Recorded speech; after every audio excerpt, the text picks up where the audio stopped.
history of our country. The Democrat Party is actually working against religion, against freedom, and shutting down churches. I see the Holy Spirit, the evidence of the Holy Spirit working in the president when he takes the kind of actions he does. We want justice for George Floyd and his family. Everybody agrees on that. But this utter destruction and violence is not the way to do that. And President Trump brought this back again to the country. With Joe Biden, he hasn't even condemned Antifa. Just think about that for 1 minute. He hasn't condemned the rioters. If you voted for Trump, you ain't black. Yeah, you have a problem figuring out whether you're for me or Trump, and you ain't black. I have to look at myself and black, because some people say, Herschel, you're not black. I'm like, no, I am black. HBCUs and the things that the president has done to invest and to support the black community, that's how we grow out of this. Defunding the police is insane. The police are what protect us all from anarchy. We are one people, one family, and one glorious nation under God. We will make America great again. Welcome to Team Trump Online.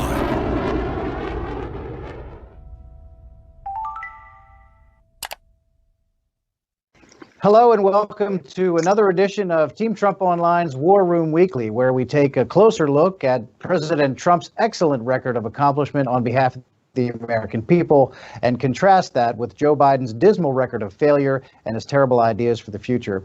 I'm Tim Murtaugh, the communications director for President Trump's re-election campaign, and we are joined today by two wonderful guests. And first, let me welcome Angela Underwood Jacobs is with us today, and you may have seen her testifying on Capitol Hill earlier this week. The sad tale of her brother Patrick, one of the law enforcement officers who was killed in the rioting of the last couple of weeks. Angela, thank you very much for being with us today. Thank you so very much. I greatly appreciate the opportunity, myself and my family. Thank you. Thank you. Thank you. I know it's been a very difficult time for you all. And the Attorney General of the great state of Florida, Ashley Moody. General, thank you very much for being with us. Absolutely. Glad to be here. So the nation has been paying very close attention to this entire issue following the tragic and horrific death of George Floyd in Minneapolis and the peaceful protests that followed, which were quickly co-opted by outside agitators and people with more non-peaceful thoughts in their heads. And it turned into rioting and looting and all of that. And the reaction to the country and how it erupted into violence in dozens of cities across this country. And in particular, we're going to focus today on how that violence was very often, too often, turned against law enforcement officers. And Angela, very tragically and very sadly, your brother Patrick was one of those who was targeted by the rioters, and he sadly and tragically lost his life. Tell us a little bit about your brother Patrick. You know, Patrick was a really nice guy. He was the kind of person that would help anybody out in a pinch. If you needed him, he was very dependable. He was a funny guy. He had a great sense of humor, and he was also a very caring person, and at the same time, extremely humble person. And the world is a little bit sadder without him in it. And you know, he left for work that morning, thinking that he was going to come home and have a nice dinner with his fiancée. And he never got that opportunity. And myself and my family, we never got the opportunity to say goodbye. And at the same time, you know, how do you really say goodbye to somebody that you love? And that's, you know, the heart-wrenching and really the thought that you never want to have when, you know, families of law enforcement officers, every time the officer leaves for home, the family never really knows if that is the last time that they'll be seen, and not knowing if those folks will come home. General Moody, you deal with law enforcement officers all the time as the Attorney General of Florida, and so this is the sort of thing when you see this mob violence in cities all across the country and having it turn specifically targeting law enforcement officers. This just is not something that this nation should stand for, is it? Absolutely not. And first, let me just say, Angela, the fact that you're willing to share about your brother's life and his personality and who he was as a person It's so important because in all of this nonsense of attacking police with rocks, bottles, glass, we forget that we're talking about human lives, people with personalities and families that signed up for a dangerous profession that many will not sign up for. You know, I was a judge for over a decade, a federal prosecutor. I am now in general, but I am not just connected to this professionally. I am also the wife of a career law enforcement officer. So personally, I watch what these men and women do on a daily basis for our communities, what they go into when they leave in the middle of the night. I've been on the other side of that, wanting to know what's going to happen. Will he walk in the next morning? These are human beings. They have dedicated their lives, their safety, they've sacrificed for us. And the majority of these men and women in blue are men and women of integrity and honor. And thank you so much for being willing to share your brother's story. Thank you. I really appreciate that. I think that, you know, we have a few people out there that have created this monster of what we're living in right now. And it's an atrocity to the United States of America that we're in the state that we are because of some bad apples out there that are really just taking advantage of a situation. And that's what it's really coming down to. And it breaks my heart to see us in such a place of disarray as a country, because we're so much greater than this. And yet a few, and I want to say, make sure I'm included with that, is that a few are taking advantage of what's going on right now, as opposed to coming together and protesting peacefully and learning from the past to make sure that the future is brighter. That's not necessarily where we're at right now, but I'm hopeful. I'm hopeful under the leadership of President Trump and his cabinet. Angela, I've heard it said over the course of the last couple of weeks that nobody hates a bad cop more than a good cop does. And I think hearing you and General Moody talk just there, I think that we are all in agreement that that is exactly a true statement. Can you tell us, why was your brother drawn to law enforcement? You know, it was innate. It was just a part of him. And I think the feeling of wanting to protect where you live, where you go to the grocery store, where, you know, he grew up in the Bay Area. He's been there his entire life. And that's where my family is from. And if you're going to protect and serve, a lot of these men and women choose to protect and serve in the neighborhoods that they live in. So I think that he had kind of he was very brave, a very brave and strong man. And I think that when I heard that he was shot, that was the first part that was really tough for me, because I think of my brother. I go, how could someone so strong die so senselessly without care or any type of regard for human life? This person ambushed him and his partner. They could not have seen it coming until it was too late. So I'm heartbroken at where we are. As a country, I'm heartbroken for the community of Pinole, because again, you know, he knew everyone there, and I don't know a person that didn't like Patrick, and so I'm mourning his loss, and at the same time, I'm mourning for America.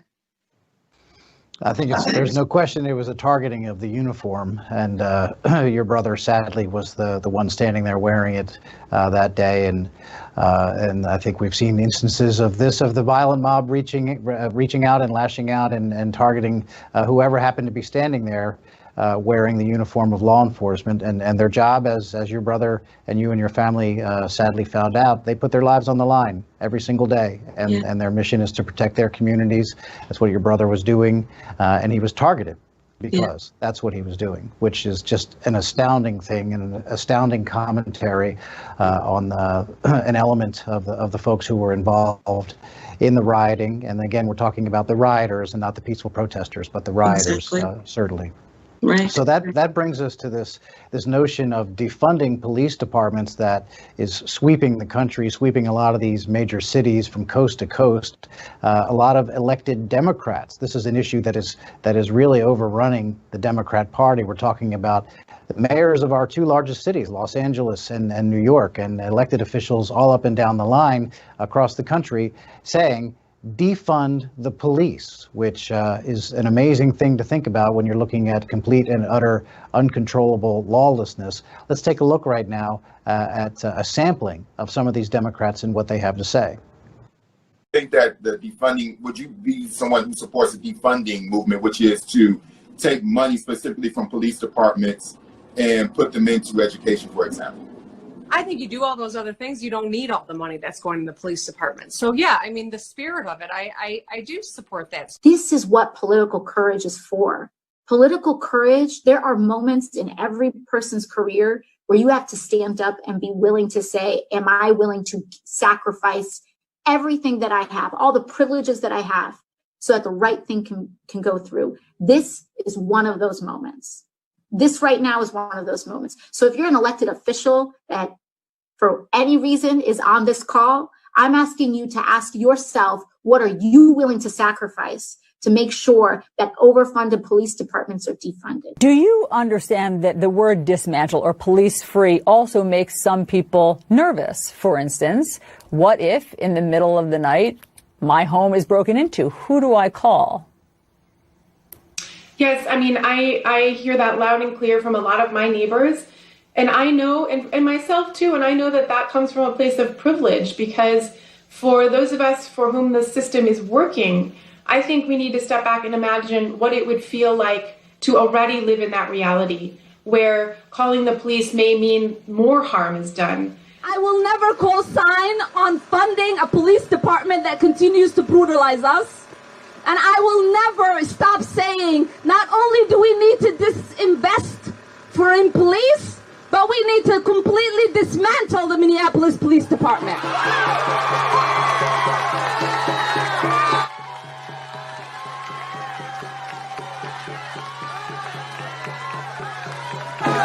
The Minneapolis Police Department is rotten to the root. And so when we dismantle it, we get rid of that cancer and we allow for something beautiful to rise. And that reimagining allows us to figure out what public safety looks like for us. Based on the suggestions of the caucus, based on the work of the task force, that we will be moving funding from the NYPD to youth initiatives and social services. The details will be worked out in the budget process in the weeks ahead. So that is a sampling of Democrats from around the country talking about very clearly defunding the police. And I want to go back to a clip from the beginning part of that montage that we saw from Alexandria Ocasio-Cortez, where she was asking people in the context of defunding the police, what are you willing to sacrifice? Are you willing to sacrifice everything so that we can move money away from the police? And here we are, Angela, just having talked about your brother who sacrificed his life in the course of performing his duties in law enforcement. What passes through your mind when you see someone like AOC, who I point out is on Joe Biden's team and has strongly endorsed Joe Biden, when she says that people have to be willing to sacrifice everything? It's what she said. And what she means is moving money away from police into other government programs. When you and your family have experienced such a loss, what are your thoughts about that? You know, I think that it's a sad state when people put their own personal needs ahead of the communities that they're supposed to serve. I know that eventually she's going to be running again for office, more than likely. And I believe that sometimes people say things that they believe will get them some type of gain in the moment. And I think that that's a very sad occasion. When in fact, I think that what we should do is we need to actually put more money into the police departments as opposed to thinking about defunding. I believe that it's easy for someone to say dismantle as opposed to being in a situation when they need protection from the police department and then they're going to expect for them to show up and serve and protect. But when you don't need them, right in that moment, it's easy to say whatever you want to say. So I think that the entire idea is ludicrous. And I think that the communities that need the protection the most, the underserved communities that there are out there, I think it's going to be even worse for them. So as opposed to being there in a political seat, holding a political seat and looking after your constituents, it actually will do the opposite. So in my opinion, shame on her for saying that. And shame on her for being in a position of authority and stating things as factual when I don't necessarily think that it is. I think that they don't have a plan. It just doesn't make sense, and it's just not logical. No, and it's a slogan that I think we can all accept that it means what it says. They say defund the police. I don't think there's much room for gray area there and misinterpretation. That's what it means. And General Moody, as somebody very involved in law enforcement, let's say they got their way and they defunded police departments all across the country, in the middle of the night, if somebody breaks into your house or if there's some other problem, if there's a domestic abuse situation and someone picks up the phone and calls 911, who do these folks think will answer the phone on the other end? I mean, what sort of plan is this? What sense does it make? They're not thinking. The mistake in the question is they're not thinking. They don't care. Hearing AOC talk about courage is laughable. She's not the one that is having to take responsibility and live with themselves when someone dies or is raped because they've defunded their police, or in their words, they've dismantled the police. She just throws these things out there, like when she said we needed to eliminate ICE, who is entirely in charge of helping protect our country from those that would enter. You know, she will not have ultimate responsibility. So courage, she just lobs out these ideas, these things that incite and now have incited riots, violence, attacks against the police.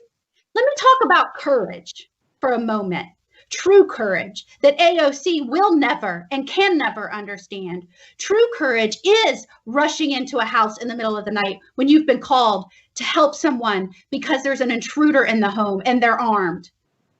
True courage is going after a serial killer knowing that they don't want to be caught by police, but they need to save lives and they're going to do it because that's what they took an oath to do. That's true courage. True courage is signing up for a profession where you don't know how your shift will end. And you sign up for that profession because you're willing to serve, not because we pay you big bucks, but because you're willing to serve. And Angela said something that was so meaningful. She said her brother just wanted to be part of his community and be a protector, a guardian of it. You know, when we had these people rushing into churches and harming lots of people, I'll never forget my husband looking at me and saying, I will never let that happen. Yeah. Those are the kinds of people that sign up for these jobs. AOC has no idea what she talks about when she talks of courage. And we need to remember that in order to have a free and stable and civilized society, one where a community trusts its government and government is truly working for and on behalf of the people, we have to have men and women willing to enforce our laws and keep us safe. It's fundamental. It is fundamental to our system of government. And I can't believe we are even having this discussion along political lines. When did that happen? And people need to wake up and get out and vote. It is critical to the success and sustainability of our great nation. It is actually shocking that we're even having this conversation. And I would remind folks again that every person that we hear from on the Democrat side who was on board this defund the police train, every one of them is a supporter of Joe Biden and backs Joe Biden. And Joe Biden, pays lip service to this. He has said one sentence, one time, saying, "Oh, I don't really, support that." And then he gave some gobbledygook answer about how he wants to tie the funding for police to some amorphous plan to have some merit system that holds the police to some code of honorableness, whatever that means, in Joe Biden's head. And so let's hear now for a minute from another one of Joe Biden's supporters, the mayor of Seattle, Jenny Durkan, who has endorsed Joe Biden and has been in the news recently for not the best reason. There is what is called an autonomous zone established in the city of Seattle. Several square blocks of the city have been taken over by agitators and protesters. And in fact, the Seattle police evacuated and abandoned a police precinct building and actually turned it over to the protesters. Let's take a look at her recent appearance on CNN. Got 4 blocks in Seattle that you just saw pictures of that is more like a block party atmosphere. It's not an armed takeover. It's not a military junta. We will make sure that we can restore this, but we have block parties and the like in this part of Seattle all the time. It's known for that. So I think the president, number one, there is no threat right now to the public, and we're taking that very seriously. We're meeting with businesses and residents, but what the president threatened is illegal and unconstitutional. And the fact that he can think he can just tweet that and not have ramifications is just wrong. The counter will be block parties don't take over a municipal building, let alone a police station, and destroy it, basically thumbing their nose at any sense of civic control. Do you believe that you have control of your city and that you would be able to clear those streets? Because you haven't. We do, and the chief of police was in that precinct today with her command staff looking and assessing on operational plans. But we saw that it was a point of conflict night after night between the police department and protesters. And we wanted to de-escalate that. And what we decided was the best way to do that was reopen the streets. And that itself ended up with some ramifications for the precinct to remove anything that was valuable out of that building. So there you have the Democrat mayor of Seattle, Jenny Durkan, who again is a Joe Biden endorser, and she thinks that her plan for leadership and how to counter the fact that protesters have taken over a large segment of her city is to acquiesce to them and withdraw and just let them have the building. And so this is the idea where President Trump says, no, we have to have law and order in the streets. And the Seattle mayor is actually offended by that. And this is what I'm talking about. You know, the Democrat Party has been overrun by the defund movement. This is a train that has left the Democrat station. And Joe Biden is just a helpless passenger on that train, frankly, whether he knows it or not. And so, Angela, when you see that here is an elected leader in a major American city saying that the best plan of action is to de-escalate and turn over police precinct stations to the protesters and withdraw from that. What in the world does that say to law enforcement officials like your brother Patrick was? What kind of message is that to say we're going to just let the hooligans run amok? You know, I was a former city councilwoman, and quite frankly, to hear her speak, I was embarrassed. The very idea that you could compare a takeover to a block party? Are you kidding me? I mean, and as I was listening to her, I thought, this just cannot be real. And how does she justify herself? And then I'm praying actually that she takes this tape, takes the tape back and listens to herself, because it sounds almost as though she's in a different reality.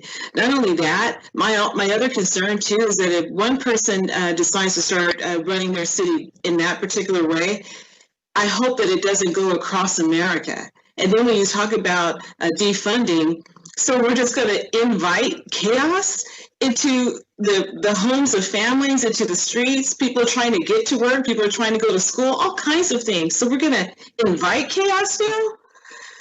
I'm not sure what the mayor was thinking when she made that statement, but I have to say I am thoroughly disappointed, just strictly as a citizen. So I'm hoping that this actually gets rectified quickly and swiftly, and hopefully without getting people in danger, putting people in dangerous way. But that's very, very sad state too.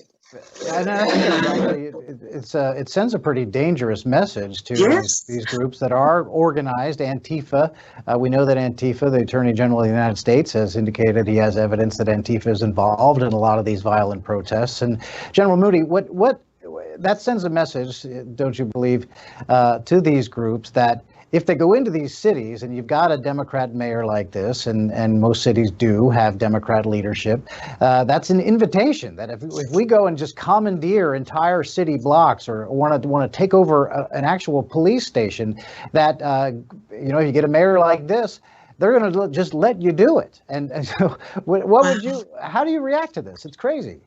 It terrifies me. It terrifies me. This so-called leader of her community is either ignorant about what is really happening in her community, or she is so short-sighted and so ill-informed that she can't see what this leads to. Let me tell you about this block party. This block party has now fencing around it with signs not allowing people in and out, especially police that are there to protect. It has a rapper named Raz who has taken over protection, or let me just say what he calls police duties, walking around threatening people.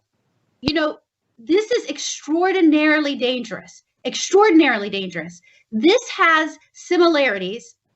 I'm not even going to say similarities. This is exactly what goes on in Central and Southern American countries, where they will have gang lords overtaking parts where police are not allowed to go in.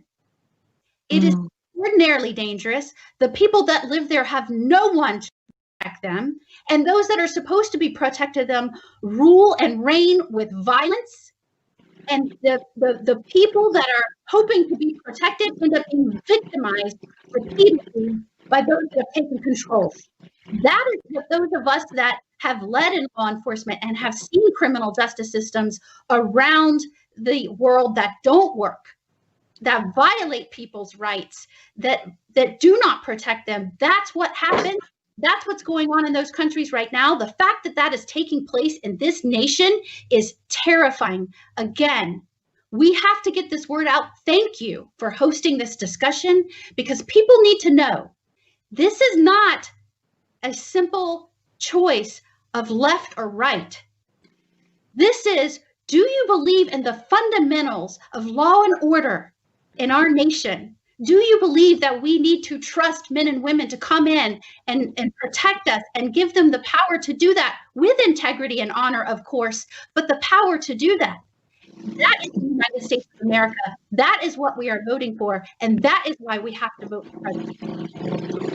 Yeah, and again, this is Joe Biden, one of his supporters, the mayor of Seattle, and we've been over this a lot during the course of this program. You have all these elected Democrats across the country, the mayors of New York and San Francisco and Los Angeles, the Minneapolis City Council, and various members of Congress, AOC, Ilhan Omar, Benny Thompson, a whole variety. And let's not forget the entertainers. John Legend just the other night hosted a fundraiser, headlined a fundraiser for Joe Biden and helped raise him a lot of money. And he's one of the chief anti-police activists on that side. So this is a situation, the defund the police movement. It's something that Joe Biden owns. He uttered one sentence about it one time, and other than that, he's letting the Democrats run crazy with this. He could put a stop to it. He is the leader of the Democrat Party, and he could make them stop. He could say, listen, you guys, this is a bad idea, but he doesn't do that. As far as I know, he hasn't said a word about what's going on in Seattle. Let's remember also, let's go back. Courage. But that would take courage by Joe Biden that AOC wants us all to have, right? It would take courage because it may not be popular with his party. But if you care about the long-term success of this nation, if you care about the United States of America and what it means to so many, you say that this is unacceptable. We cannot not only defund the police, but we cannot undermine them by destroying any sort of support for their morale and their ranks. Good men and women that we ask to do things that so many will not do, have the courage to stand up and say that. And instead, what we got from Joe Biden, we see he hasn't said anything really, just in passing, about the violence used against police officers. And in fact, members of his campaign, more than a dozen of his campaign staffers, very proudly tweeted about it, very proudly donated to a fund in Minneapolis that was paying the bail for the people who were arrested in the rioting.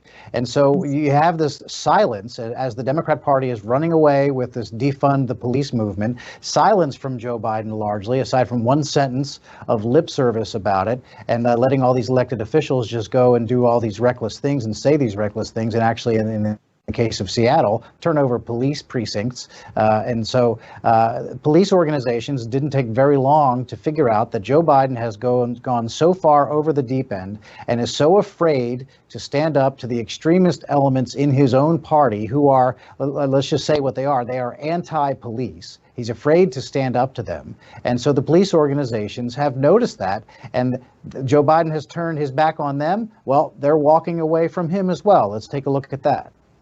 But in the wake of George Floyd's death, Joe Biden is no longer showing solidarity with law enforcement, and that has prompted the executive director of the National Association of Police Organizations to no longer show solidarity with Joe Biden. Shannon. So renewed skepticism on the left over law enforcement, now further complicating Joe Biden's search for a running mate, as well as support from police unions who are increasingly voicing their frustrations with Democrats they say are abandoning them. Yeah, and I don't think that people have to just say that Democrats are abandoning the police. I think the Democrats are doing a pretty good job of explaining that they actually are and explaining it themselves. So, Angela, again, the reason you're with us is because your brother Patrick was shot and killed as a result of his being on duty as a federal law enforcement officer during one of these riots.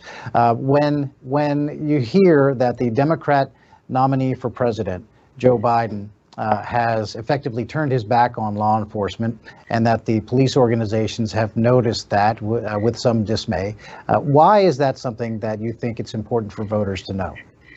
Well, I feel that, as a leader, specifically an elected official, when you're going to be great, you can't pick and choose when to be great. Maybe it's Monday and Wednesday, but what about Thursday, Friday, and the rest of the days? You want to be great consistently. And I think that right now, again, I believe his fear.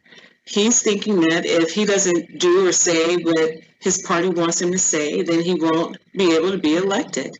But when you have people that make decisions based on fear and based on, I call it greed, actually, then it's never good for the community, ever. We need people in office that lead with a heart that understands the communities that it serves. Also, I believe I heard Biden say that if you don't vote, you're not Black if you don't vote for me. Wow, I couldn't believe it. And I thought, is that one of the most ignorant things I've just about ever heard in my life? And I thought, I think that said right there who he really is. So we need to get people that lead with integrity, that show character at all times, and not picking when and where to choose to have character. It should be just who they are. And what we're seeing right now, it's not leadership coming from Joe Biden. This is just him wanting to bring more of the same that we've had in the past. We need someone that's innovative, creative, someone that is making decisions based on everyone, all Americans, not just a few, and not being divisive in their in the verbiage that they speak when they're speaking to the press or just speaking in general. So I have hope that Trump will be reelected, and that way we can continue the progress that we've already made. There's much more to come, and I think it's better than what we've even seen so far. But when we have leaders out there dividing us intentionally, that's a horrendous time for everybody. So, yeah. Yeah, it's what we have in the case of Joe Biden is somebody who just clearly doesn't have the strength to stand up to the extremists in this party. And what we're talking about there, the last clip we saw, General Moody, it's about the police organizations who have noticed that and are dismayed by Joe Biden's turning their backs on them. But it's actually more that's important. You know, if you're working with the Florida State Police, for example, they don't like to hear that a guy who's running for president, wants to be president, has turned his back on law enforcement. That's terrible for the police. It's terrible for morale. It's terrible for their belief that they'll have the support they need to keep our community safe. But more importantly, what does it tell to the people that those police are supposed to be protecting? Yes. It means, you know, if you don't support the police force who are protecting our homes and our communities, it means you don't support me. That's what people are thinking.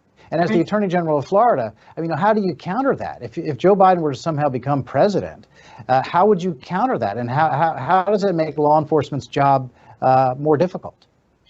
You look no further than President Trump and how you would counter that. What Angela talked about in terms of what we need in leadership, the characteristics that she talked about, you could sum it up by needing someone that was truly courageous. True courage. And true courage is what we talked about. It's coming out and saying what is needed for the United States of America, regardless of what people think, because you know that's what needs to be done. In fact, when we met on this past week, when I met with the president and law enforcement leaders around the nation, first and foremost, he came out and he said, look, I support the men and women in law enforcement. The majority of these folks are what keeps us safe, which allows us to live as a civilized, productive, loving country. And that does not mean that I am not all in and doing what I can do as president to make improvements on policing and how our communities and police can work together to build that relationship. He's all in. And let me tell you about true courage and true leadership. You know when he was all in? Not as a result of this horrible, tragic killing of George Floyd. He was all in when he was first went into office and the police says, you've done more. They came out and said, you've done more for us, President Trump, than we saw in the last administration and the entire term. He was truly courageous when he said, hey, I'm going to institute a commission on law enforcement. And the mission is, as part of that, to build trust in our communities and law enforcement. You know, when he did that, well ahead of this incident. In fact, in January, that commission took office, and General Barr said at that time that was one of the main purposes. So he is not short-sighted, like we've seen in some of the clips that you've played. He is looking at what needs to be done, how we need to improve our relations within our communities and our police. He's looking at ways we can improve economic opportunities in certain environments, certain cities. He's looking at how we can reform the criminal justice system with the First Step Act. Talk about courage, talk about leadership. That's exactly what Angela was talking about. And I'm glad that's how you handle it. That's how you respond when the so-called leaders of the Democratic Party that are coming out and saying they want to defund our guardians, our protectors. That's how you respond, with true just leadership. Yeah. I'm glad you brought up the president, because I think he would agree with you on all those points, but you don't have to take it from me. Let's hear straight from our great president, Donald Trump. We must defend the rights of every citizen to live without violence, prejudice, or fear.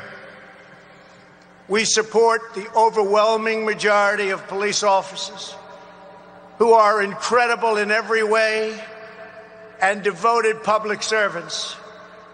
They keep our cities safe, protect our communities from gangs and drugs, and risk their own lives for us every day.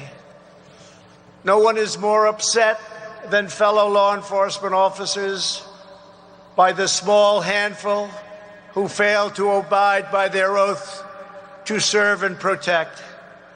My administration will stop mob violence, and we'll stop it cold. This has been a very strong year for less crime. Let's put it that way, less crime. And there's a reason for less crime. That's because we have great law enforcement. I'm very proud of them. There won't be defunding. There won't be dismantling of our police. And there's not going to be any disbanding of our police. Our police have been letting us live in peace, and we want to make sure we don't have any bad actors in there. And sometimes you'll see some horrible things like we witnessed recently, but 99, I say 99.9, but let's go with 99% of them are great, great people, and they've done jobs that are record-setting. And so, Angela, let's start with you again. That, in my mind, that is exactly the kind of talk that people want to see from their president. Mm-hmm.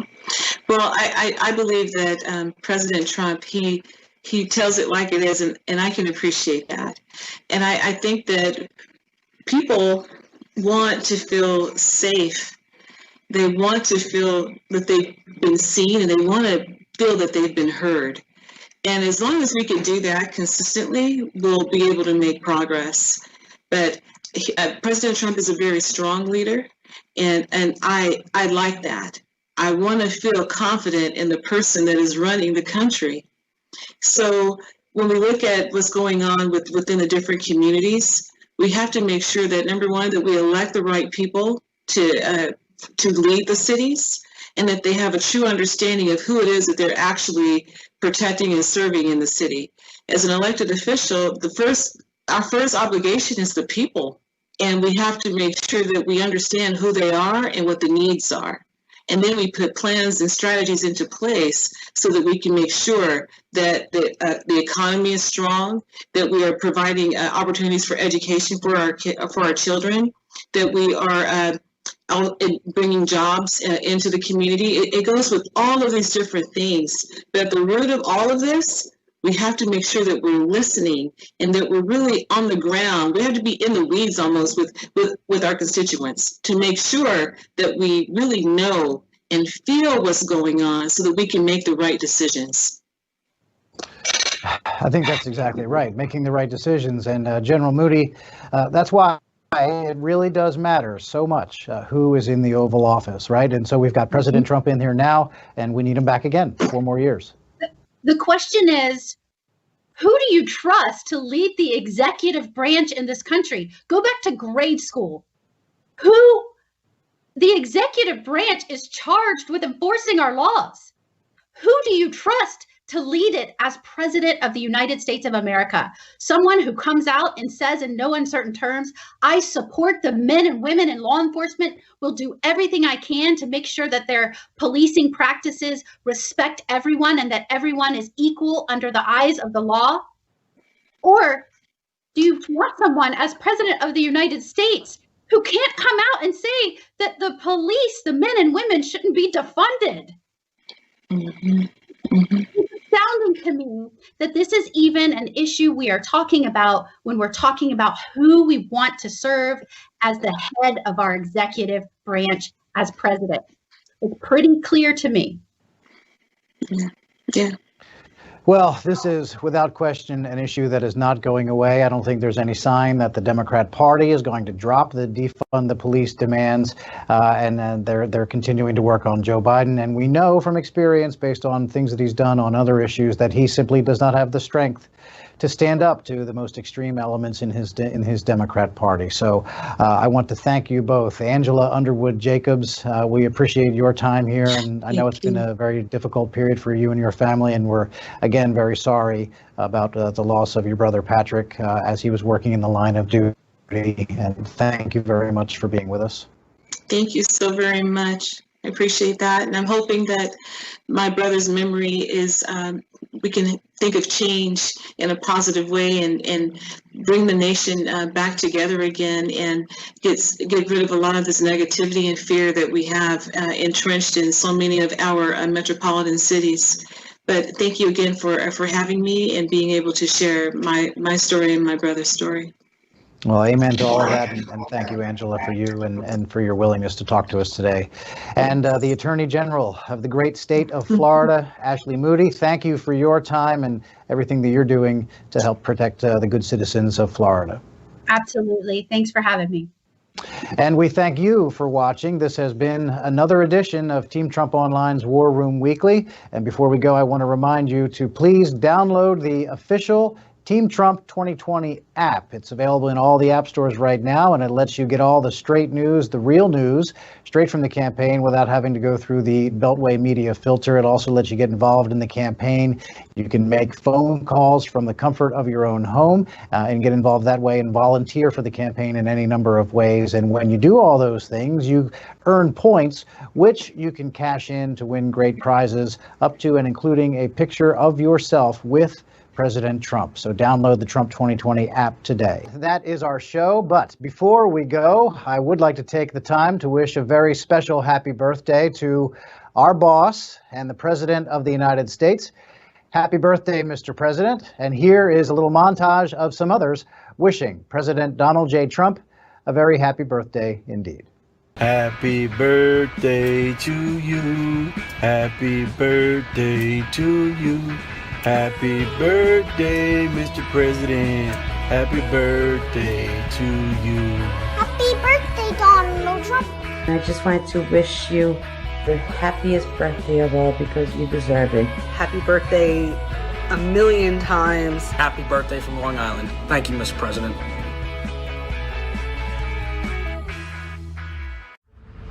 We choose truth over facts. A composite that our sketch artists put together after interviewing Biden event attendees is unveiled.